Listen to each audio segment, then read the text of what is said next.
अच्छा भैया गौर करी, हम व्यास की सुन छैला जादू सब श्रोता समाज के सादर प्रणाम करतनी। आई प्रसंग गावे में हमरा से कोनो प्रकार के गलती हो गई लोग है,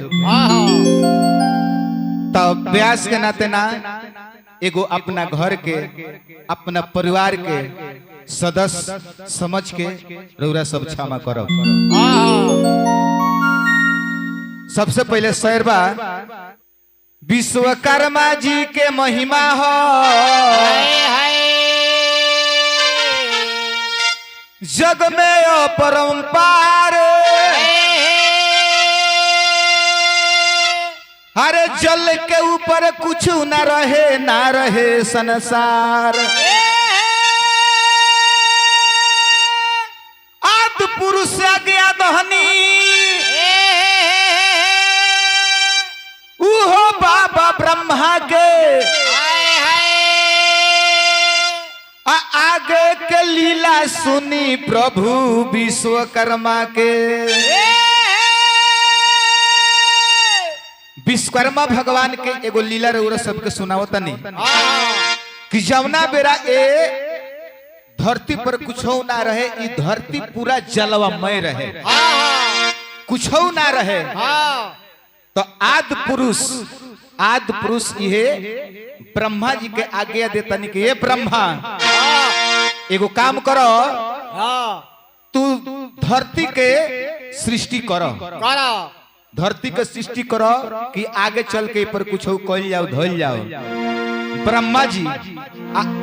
से आके आदि पुरुष कहत नहीं जानते रहो कौन ची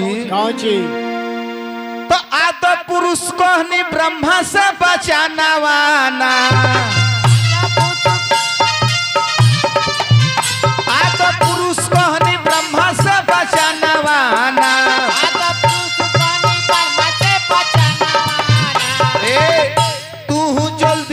सृष्टि के रचना वाना, जल्दी करो सृष्टि के रचना वाना। तू तो जल्दी करो सृष्टि के रचना वाना, जल्दी करो सृष्टि के रचना। ब्रह्मा जी अपना मन में सोचता रहे कि चारों बगल तो दुनिया जलवा मोय बा, ए पर सृष्टि के रचना के गनिया होई। ए बाबू ब्रह्मा करे ले विचार कैसे बनी है संसार। ब्रह्मा करे ले विचार कैसे बनी है संसार।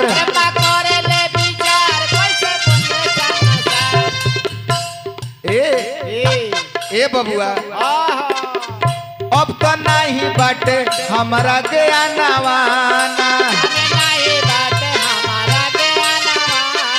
अब तो नहीं बाटे हमारा ज्ञानवाना। ए बबुआ ब्रह्मा जी सोचतनी कि आदि पुरुष हमरे के आदेश दे दहनी, लेकिन हम का करी। ए बाबू हमरा नइखे बुद्धि बल, चारू ओरिया लौके जल। हमरा नइखे बुद्धि बल, चारू ओरिया लौके जल। कि सुन छैला जादू गावता रे गानवाना, कि सुन छैला जादू गावता रे गानवाना। बाबू ब्रह्मा जी अपना मन में विचार करते रहे कि हम का करी। और ब्रह्मा जी जानता नहीं का करता नहीं तो जल के ऊपरावा ब्रह्मा कि जल के ऊपरावा ब्रह्मा अरे करे ले बिचारावा एगो अंडा के। अरे अब सुनी आगे के दासतनवा तो एगो अंडा के अब सुनी आगे के बेअनवा एगो अंडा के अब सुनी आगे के दासतनवा एगो अंडा के अब सुनी आगे के बेअनवा एगो अंडा के अब सुनी आगे के बयानवा एगो अंडा के अब सुनी आगे के बेअनवा एगो अंडा के ब्रह्मा जी हाँ सोचत सोचत लक्ष्मण बाबू जान तर का कइले का एगो अंडा बनौले ब्रह्मा जी आ उ अंडा धीरे धीरे धीरे धीरे बढ़े लागल तब जान तर का भइल धीरे धीरे अंडा ब्रह्मांड होई गइले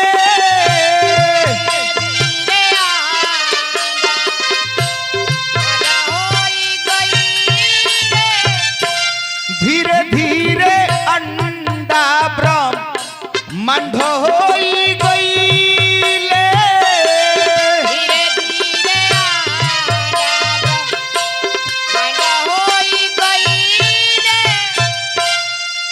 अब उ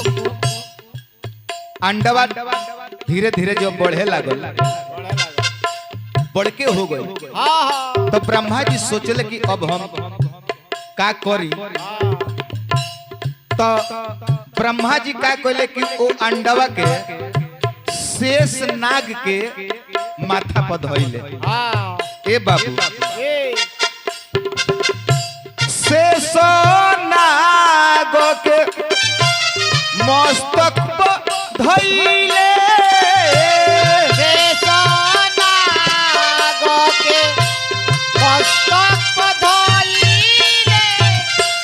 शेष नाग के मस्तक पर धइले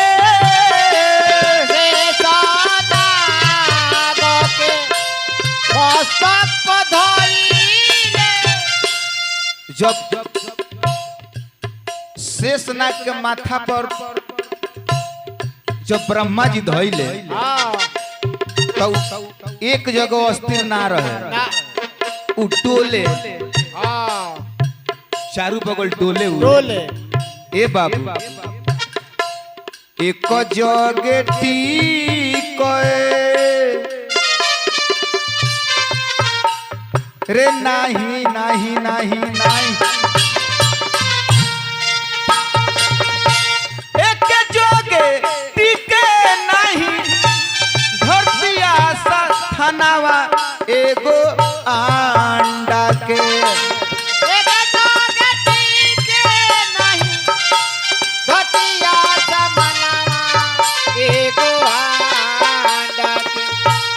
अब सुनी आगे के बयानवा एगो अंडा के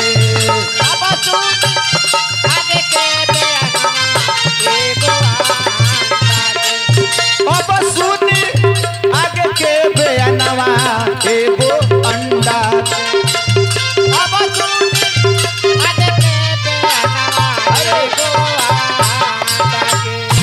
ब्रह्मा जी का कोई के एगो अंडा बनौले आ ओ अंडा जब धीरे धीरे धीरे धीरे बढ़े लागल धीरे धीरे जब बढ़े लागल बड़का हो गई तो शेष नाग के माथा पर धइनी शेष नाग के जो माथा पर धइनी तो ओइ परियो अस्थिर ना रहे ललन भाई लक्ष्मण ओइ परियो लागल उ धरती धीरे धीरे डोले अब डोले लागल तो ब्रह्मा जी अपने मन में सोचनी कि ये दादा अब हम औरी का करी अब ब्रह्मा जी का कहनी विश्वकर्मा भगवान के ध्यान धरतनी आप बुलावतनी के हे विश्वकर्मा भगवान कहाँ रौरा बानी बुलावतनी कहतनी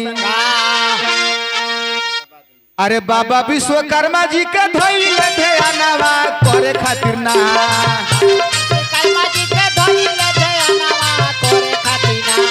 बाबा विश्वकर्मा जी के धइल ध्यानवा करे खातिर ना बाबा विश्वकर्मा जी के धइल ध्यानवा करे खातिर ना उहो सृष्टि के रचनावा करे खातिर ना उहो सृष्टि के रचनावा करे खातिर ना ए विश्वकर्मा भगवान के ध्यान ब्रह्मा जी धइले रहे कि हे विश्वकर्मा भगवान हमरा के बल बुद्धि ज्ञान दी कि हम सृष्टि के रचना करी हमारा जे नई के बुद्धि ज्ञानवा करे खातिर ना हमारा जे नई के बुद्धि ज्ञानवा करे खातिर ना हमारा जे नई के बुद्धि ज्ञानवा करे खातिर ना हमारा जे नई के बुद्धि ज्ञानवा करे खातिर ना वो सृष्टि के रचनावा करे खातिर ना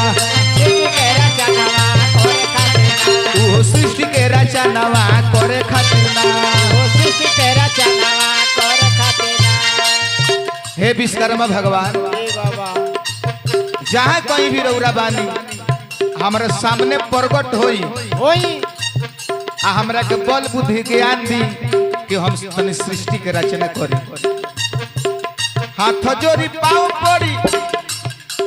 हाथ जोड़ी पाँव पड़ी कहिले बचानवा करे खातिर ना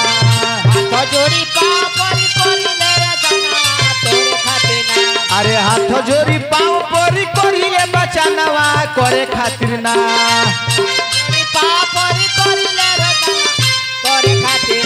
वो सृष्टि के रचनावा करे खातिर ना वो सृष्टि के रचनावा करे खातिर ना वो सृष्टि के रचनावा करे खातिर ना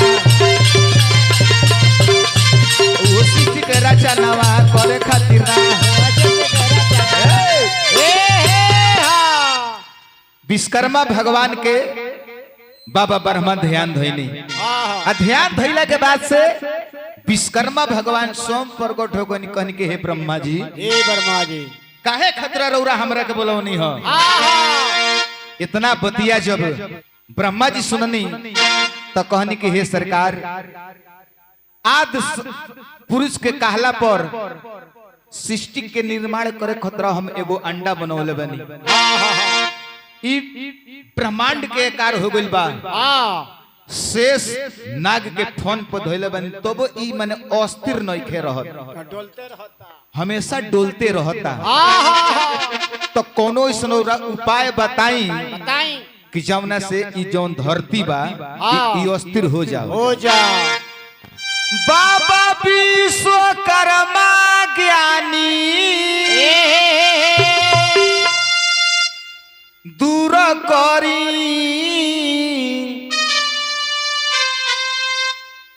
अरे मोर पारसानी जय हो किया हो मोरे रामा किया हो मोरे रामा हाय तो नइखी रहत धरती एक आस्थान अनुवेरा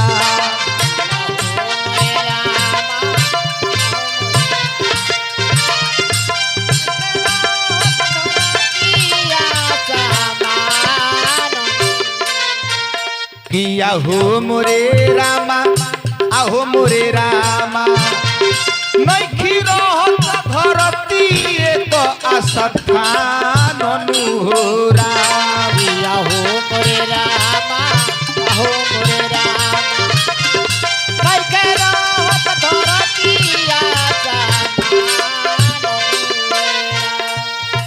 ब्रह्मा जी विश्वकर्मा जी से कहतन कि ये बाबा अब रौरे कौन उपाय बताई कि हई धरती बाड़ी एक स्थान पर एक स्थान पर रही तबे नु हम सृष्टि के रचना करें हमरा कुछ बुझात नहीं थे ए बाबा कौन उपाय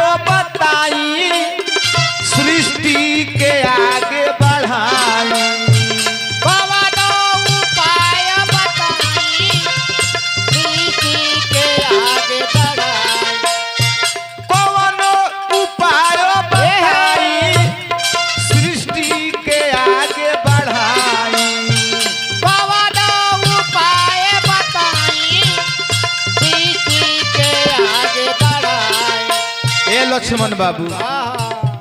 कि आहो मोरे रामा आहो मोरे रामा नखी रहत धरती एक आशा ठान अनुरा आहो मोरे रामा आहो मोरे रामा भाई के रोहत धरती आसमान अनुरा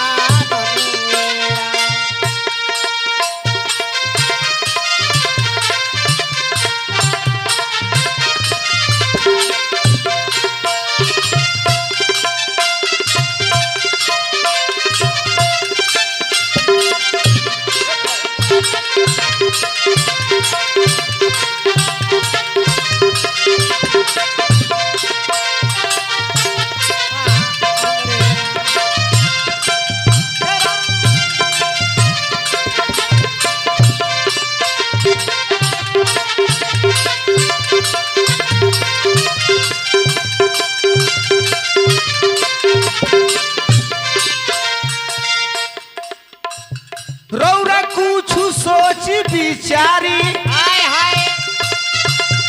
करी सहायता हमारी रौरा कुछ सोच विचारी कोई सहायता हमारे रौरा कुछ सोच विचारी करी सहायता हमारी रौरा कुछ सोच विचारी कोई सहायता हमारे किया हो मोरे रामा आहो मोरे रामा किया हो मोरे रामा आहो मोरे रामा नखी रहत धरती एक आशा ठान अनुरा आहो मोरे रामा आहो मोरे रामा भाई के रोहत धरती आसमान विश्वकर्मा भगवान ब्रह्मा जी के बात सुन के कहनी कि हे ब्रह्मा एगो काम करी रौरा रौरा आठों दिशा में हजारों हाथी के बल वाला हाथी मंगवाई आठों दिशा में जिंगन खम्हा लगावल जला ओही ओ आठों हाथी से कहीं यू खम्हा के काम करो लो आ तब ए धरती के रौरा ओई पर रखी ब्रह्मा जी का कहले कि 8 गो हाथी हजारों बल वाला आठों दिशा में लगवले आ तब उ धरती एक जगह अस्थिर ना रहे उडोलबे करे अब फिर ब्रह्मा जी कहले कि ये दादा विश्वकर्मा बाबा कहनी है कि चारों बगल हाथी के सूंड पर पृथ्वी के रखवाव उहो काम कर दहनी आ तबो ई धरती एक जगह नहीं कर रुको फिर विश्वकर्मा बाबा के बुलावे दो विश्वकर्मा भगवान के बुलावो तनी ब्रह्मा जी आ कहतनी कि ए बाबा अरे कहाँ बानी अरे बाबा विश्वकर्मा अरे सुन लियो रजिया हमार अरे कहाँ बानी बाबा विश्वकर्मा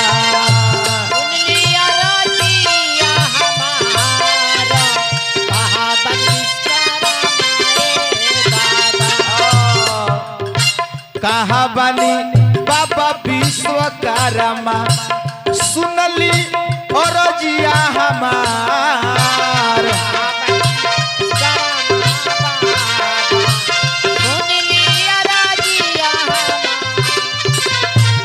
ए ऋषि बाबू ललन भाई पंडित जी गोड़ लगतन का लक्ष्मण बाबू विश्वकर्मा भगवान के पुकार करतनी ब्रह्मा जी आ कहतनी जंत्र का कहतनी ए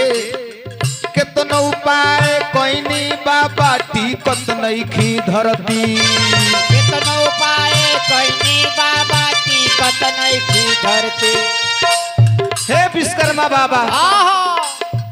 जवन रौरा उपाय बतौनी है उपाय हम कह दहनी लेकिन तब ई धरती एक जगह पर नहीं रहत ना केतनो उपाय कोई नहीं बाबा टिकत नहीं की धरती केतनो उपाय कहीं बाबा टिकत नहीं की धरती आहा आके ज्ञान देती बाबा अब का हम करती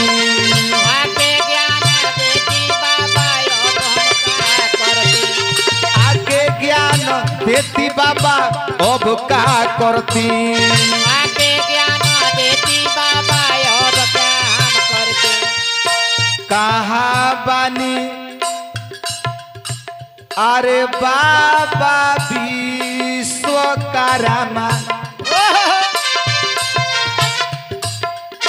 सुन ली और जिया हमार कहाँ बानी सुन लिया राजिया हमार कहाँ बानी बाबा विश्वकर्मा सुन ली और जिया हमार कहावती करमाई बा सुन लिया राजिया अरे तो कहाँ बानी बाबा विश्वकर्मा तो सुन लियो राजिया हमार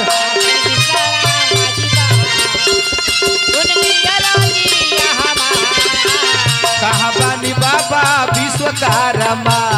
सुन लियो राजिया हमार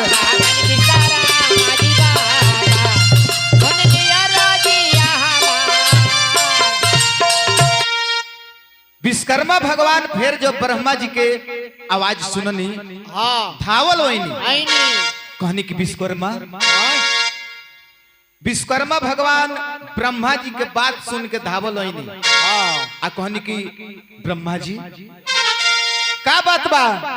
कि फिर दोबारा रउरा हमरा के बोले बनी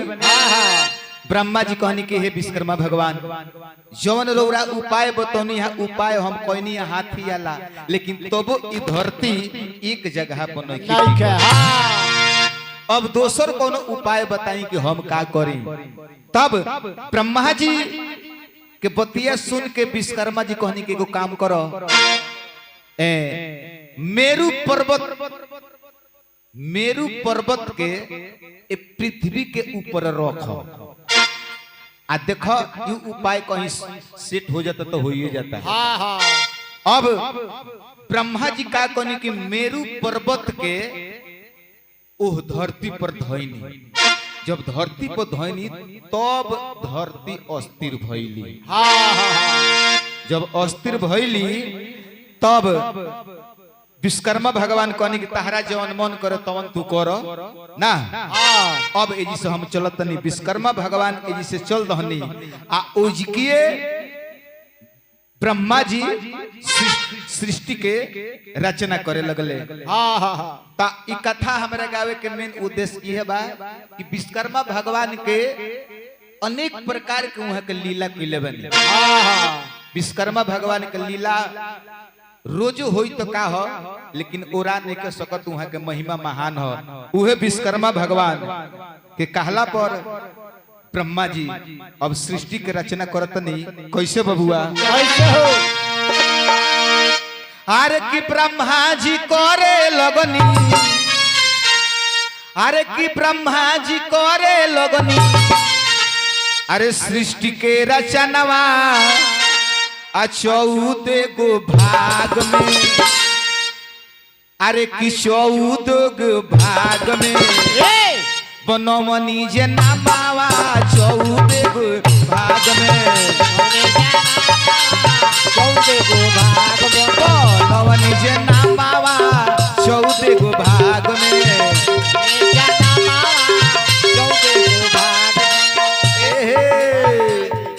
जब विश्वकर्मा जी दिहनी ज्ञानवा जब विश्वकर्मा जी दिहनी ज्ञानवा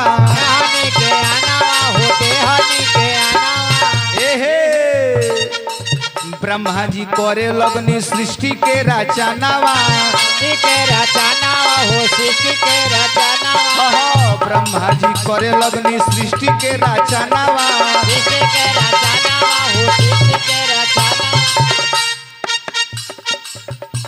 ए बबुआ आहा तो हाथ जोड़ी सभा का के